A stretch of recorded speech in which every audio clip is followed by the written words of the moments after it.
말씀을 중심으로 해서 부채는, 빚은 희망을 삼켜버리는 괴물이다.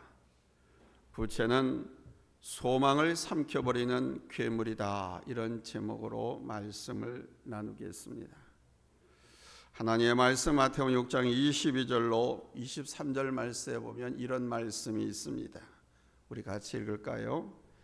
눈은 몸의 등불이니 그러므로 내 눈이 성하면 온몸이 밝을 것이요 눈이 나쁘면 온몸이 어두울 것이니 그러므로 내게 있는 빛이 어두우면 그 어두움이 얼마나 더하겠느냐. 이 말씀을 보면 우리 예수님은 이 눈이 빛이 온 몸으로 들어오는 창문이라고 생각하셨음을 알 수 있습니다. 빛의 형태는 창문의 상태에 따라 결정되지요. 창문이 투명하고 깨끗하고 바르면 빛은 그 창문을 통해 온 방으로 밀려 들어와서 방 구석구석을 비춰줍니다. 그러나 반대로 유리창에 색깔이 있거나 일그러졌거나 더럽다면 빛은 제대로 방을 비추지 못하게 됩니다. 이러한 연유로 해서 사람들은 아주 오래전부터 이 눈을 마음의 창이라고 표현했습니다. 눈은 마음의 창이다. 이 말은 눈은 마음에 의해서 움직인다라고 하는 사실을 역설적으로 가르쳐주는 말이기도 합니다. 따라서 우리가 바라보는 곳에 마음도 함께 있다고 해도 과언이 아닌 것입니다. 이렇게 본다라고 하는 것은 매우 중요한 것입니다. 내가 무엇을 보느냐 하는 것은 내가 무엇을 생각하고 있느냐, 내가 무엇을 마음에 두고 있느냐, 나의 가치관이 무엇인가 하는 것을 드러내는 것이기 때문에 중요한 것입니다. 오늘 말씀을 보면 시몬이라고 하는 한 바리새인이 예수님을 식사에 초대했습니다. 예수님께서 이 초대에 응하시고 자리에 앉으셨을 때 그 동네에 한 죄 많은 여인이 나왔습니다.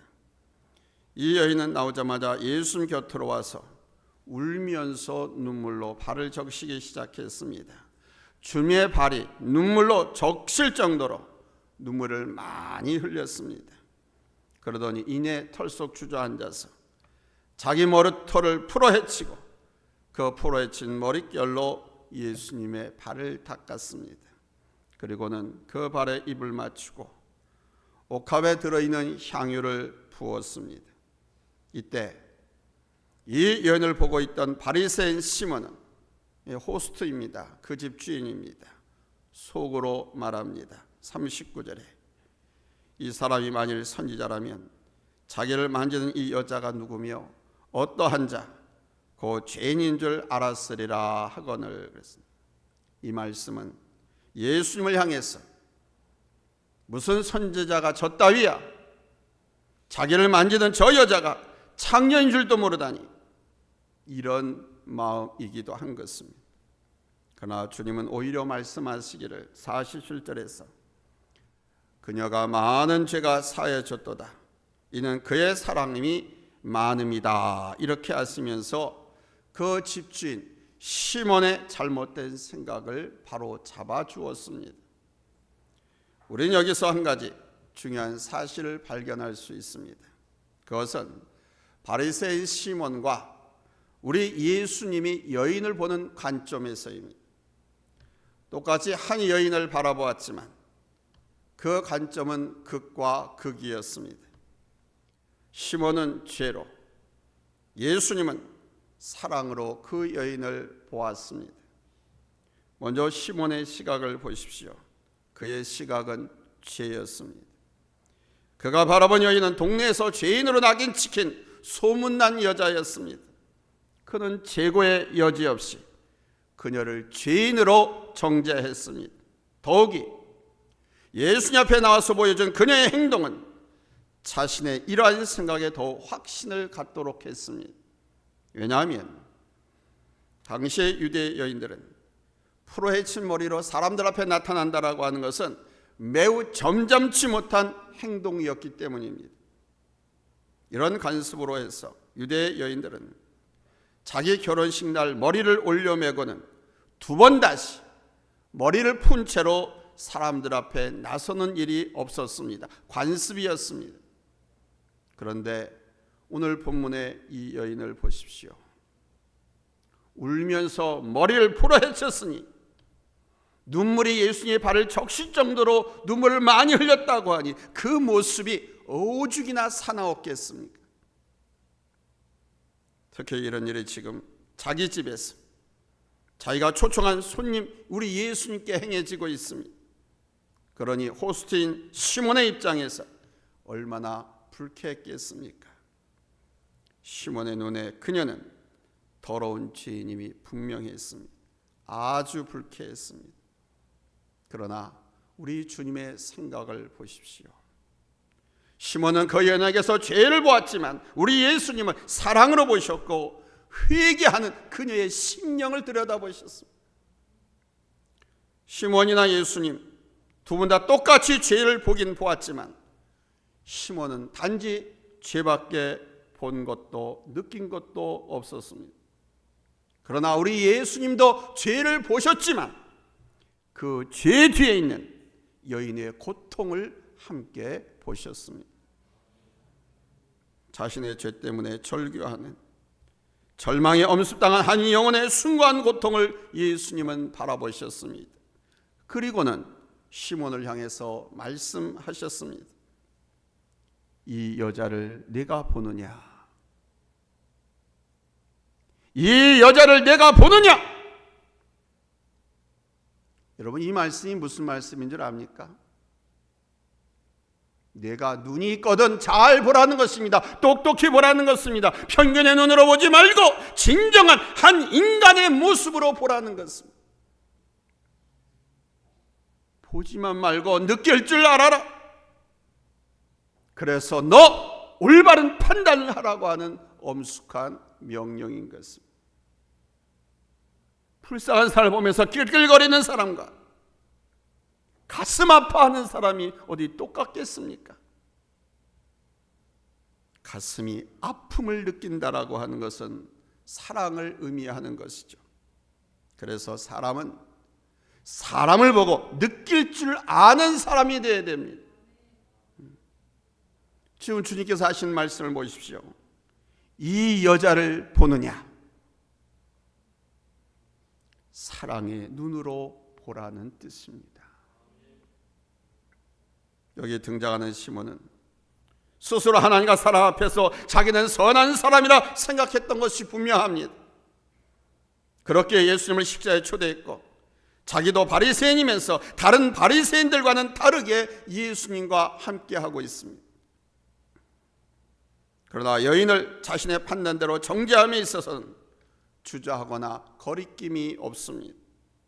그러나 내가 이 여자를 보느냐라는 예수님의 질문 속에서 예수님은 내 생각이 잘못되었다. 이 여인을 내가 잘못 보았느니라. 다시 보고 바르게 판단하라.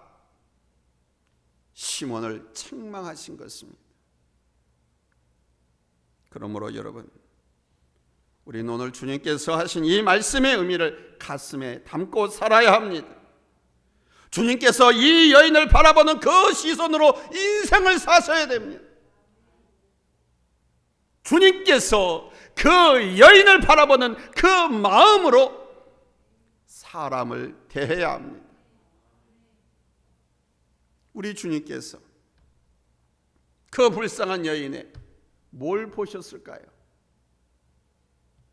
첫 번째로 우리 예수님은 그 죄 많은 여인에게서 헌신을 보셨습니다. 우리 다 같이 성경 본문 44절로 47절을 찾아서 읽겠습니다. 찾았으면 아멘 합니다. 합독합니다. 시작. 그 여자를 돌아보시며 시몬에게 이르시되 이 여자를 보느냐? 내가 내 집에 들어올 때 너는 내게 발 씻을 물도 주지 아니하였으되 이 여자는 눈물로 내 발을 적시고 그 머리털로 닦았으며 너는 내게 입맞추지 아니하였으되 그는 내가 들어올 때로부터 내 발에 입맞추기를 그치지 아니하였으며 너는 내 머리에 감람유도 붓지 아니하였으되 그는 향유를 내 발에 부었느니라.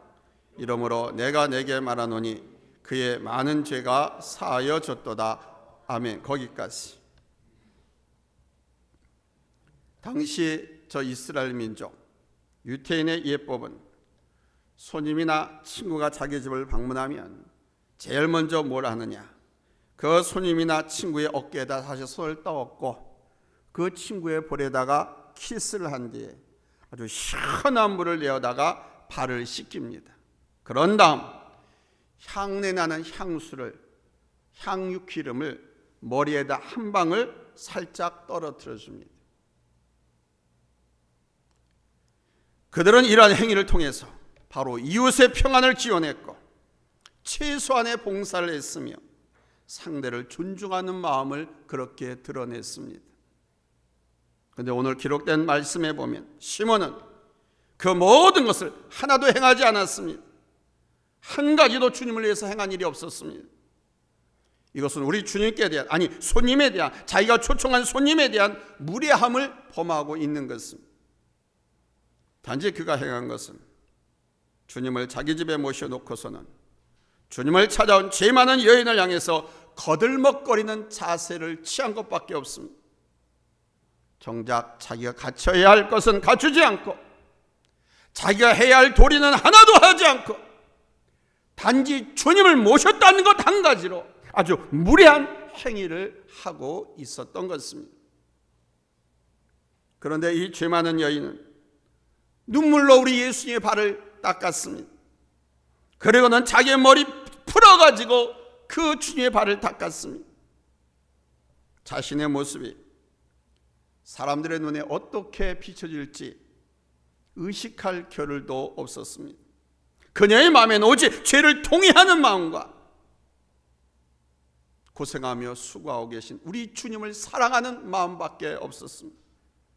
때문에 극한의 헌신에는 아무것도 생각할 것이 없었습니다. 그래서 그녀는 머리털로 주님의 발을 닦았고 그 더러운 예수님의 발에 입을 맞추었습니다. 마치 사람들이 보기에는 시사한 것처럼 보일지라도 그녀는 그 행위를 멈추지 않았습니다. 그런데요, 여기에 주목할 만한 사실이 하나 더 있습니다. 본문 45절입니다. 같이 읽겠습니다. 너는 내게 입맞추지 아니하였을 때 그는 내가 들어올 때부터 내 발에 입맞추기를 그치지 아니하였으며. 그러면 무엇입니까? 예수의 발을 깨끗이 씻기기 전에, 그러니까 아직 발이 더러웠을 때부터 그녀는 개의치 않고 그 더러운 발에다가 입맞추었다는 것 아닙니까? 그녀는 자신의 죄에 대한 아픔과 고생하며 수고하신, 자기 죄를 감당하시고 인류의 죄를 감당하시기 위해서 이 땅에 오신 그 예수님을 사모하는 그 마음 때문에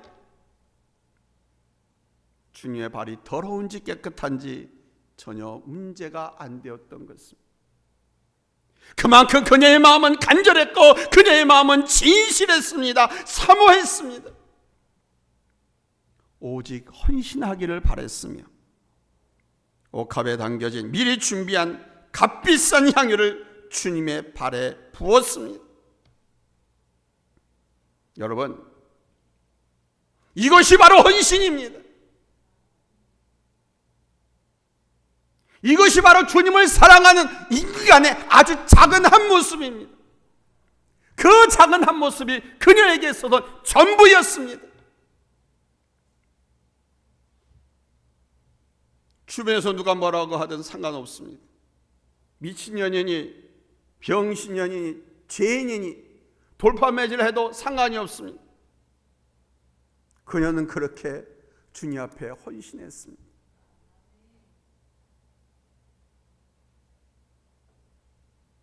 여러분, 하나님의 사랑으로 이웃을 바라보시기 바랍니다. 하나님의 사랑으로 정말 연약하고 가난하고 힘없는 불쌍한 사람들을 바라보시기 바랍니다. 그리고 주님 마음으로 이웃의 평안을 기원하십시오.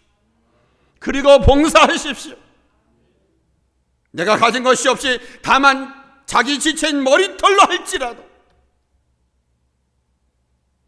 내가 봉사하는 교회에서, 내가 섬기는 교회에서 내가 살고 있는 이웃에게 가장 필요한 것, 그것을 위해서 수고하시기를 바랍니다. 두 번째로, 우리 예수님은 여인의 사랑이 많음을 보셨습니다. 주님은 안 보시는 것 같아도 다 보고 계신, 우리의 머리털도 세고 계신다고 하고 우리의 폐부도 감찰하신다고. 왜? 우리를 만드신 분이시기 때문에. 주님은 많이 탕감받은 자가 많이 사랑하느니라 이렇게 말씀했습니다. 여러분, 이것이 우리 주님의 산수입니다. 뭐 이것저것 복잡하게 계산할 거 없습니다. 우리가 누구에게 빚을 졌다고 했을 때 그 빚은 그 사람의 꿈을 가로막는 장애가 됩니다. 더군다나 감당기 어려운 부채라고 하면 그 부채는 아주 거대한 장벽으로 그 사람의 인생을 가로막습니다. 그러므로 부채를 탕감해 주는 것은 물질의 어려움에서 해방시켜 주는 것에 그치지 않고 꿈을 되돌려주고 인생을 나눠주는 은혜를 베푸는 것과 같은 것입니다. 그러니 부채를 탕감해 주는 것은 물질의 차원을 넘어서 마음의 차원, 인생의 차원에서 이해되어야 하는 것입니다. 부채는 인생을 절망케 합니다. 부채를 감당하지 않고서는 소망을 이룰 수 없기 때문에 부채는 희망을, 소망을 삼키는 괴물과 같은 것입니다. 따라서 부채의 탕감은 그 은혜를 입은 사람에게 소망을 나눠주는 자비로운 행위고 그 인생을 자유롭게 하는 행위인 것입니다. 그러니 탕감받은 자가 어찌 감사하지 않을 수 있겠습니까? 많이 탕감받는 자가 더 많이 감사합니다. 이것이 우리 예수님의 산수입니다.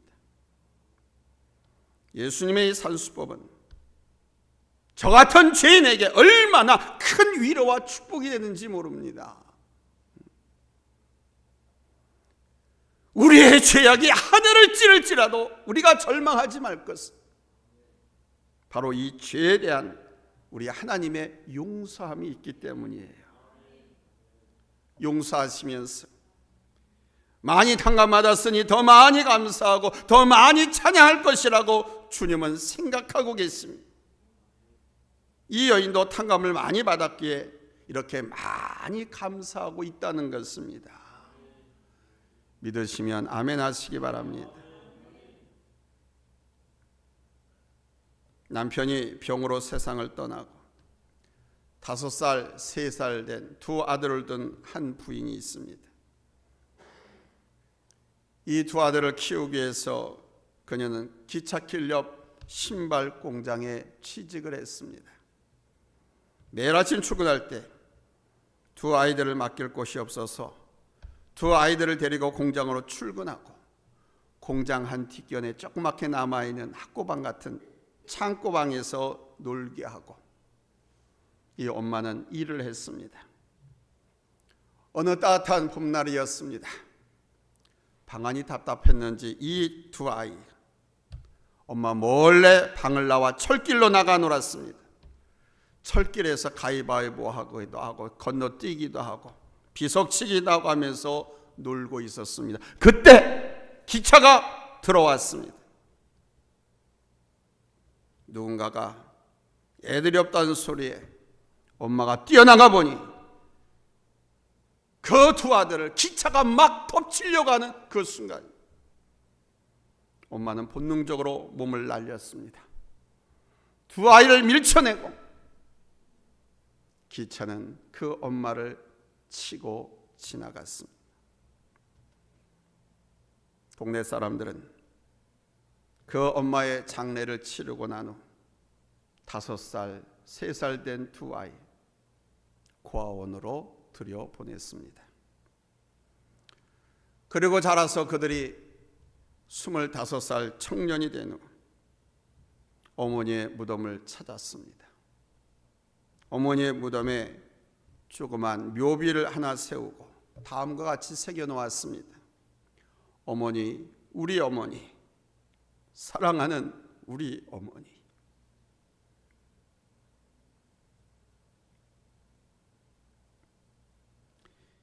이 어머니의 사랑의 절정은 두 아들을 기르기 위해서 일당 얼마를 받으면서 일했던 그것이 아닙니다. 두 아들을 기르기 위해서 자신은 굶고 아이들의 입에 먹을 걸 넣어주었던 그것도 아닙니다. 이 어머니의 사랑은 기찻길에서 놀고 있던, 기차에 치여 죽을 수밖에 없었던 두 아이의 생명을 건져내고 당신의 몸을 바쳤던 그 사랑에 있는 것입니다. 마찬가지로 여러분, 우리 예수님의 사랑의 절정은 그 예수님께서, 하나님이신 예수님께서 우리를 위해서 십자가에서 죽으신 것입니다. 찬송 작사가 하법에는 주님의 이 사랑을 이렇게 노래했습니다. 내 너를 위하여 몸 버려 피 흘려 내 죄를 속하여 살 길을 주었다. 내 너를 위험을 주건만 너무 주느냐. 너 위에 몸을 주건만 너무 주느냐.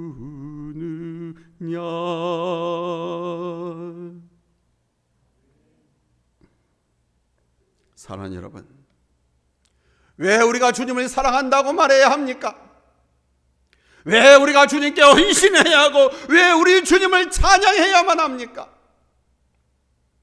그것은 주님께서 나를 사랑하셨고 지금도 사랑하고 계시기 때문입니다. 착하고 선한 사람일수록, 그 마음에 사랑이 넘치는 사람일수록 죄의식이 강한 법입니다.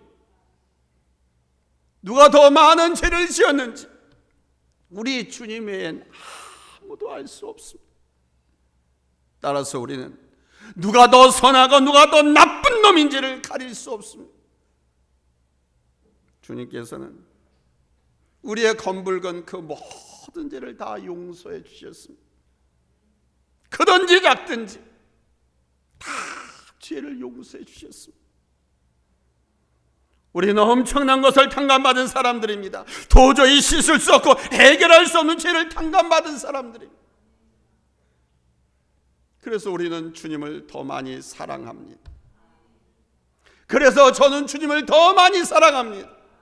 나의 삶 전부를 다 드리고 나의 인생 전부를 드리고 내게 주신 허락하신 모든 것을 다 주님께 드립니다. 그래도 주님께서 나를 사랑하시고 내 죄를 용서하시고 구원해 주신 이 하나님의 구원의 은총을 조금도 보답이 안. 그래서 더 많이 감사하고 더 많이 찬양하고, 아멘. 이 영혼이 이 몸이 산산이 부서져도 주님의 사랑을, 주의 복음을 전하려고 하는 것입니다. 사랑하는 여러분, 오늘 우리 주님께서 하신 말씀을 잊지 마십시오. 시몬아, 내가 이 여자를 보느냐? 탕감받은 것이 많아서 더 많이 감사하고 헌신하는 이 여인의 모습이 우리의 모습이기를 축원합니다. 우리 모두 마음을 돌이켜 이 여인을 바라보십시오.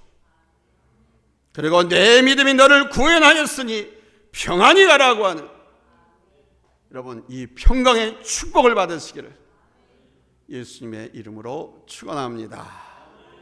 할렐루야, 할렐루야. 우리 주님을 찬양합니다. 나의 죄를 용서해 준 주님을 찬양합니다. 나를 사랑하시고 앞으로도 사랑하실 축복하실 그 주님을 찬양합니다. 이 주님께 헌신하십시오. 이 주님을 마음껏 소리 높여 찬양하십시오. 그리고 이 주님의 사랑에 여러분 감복하십시오.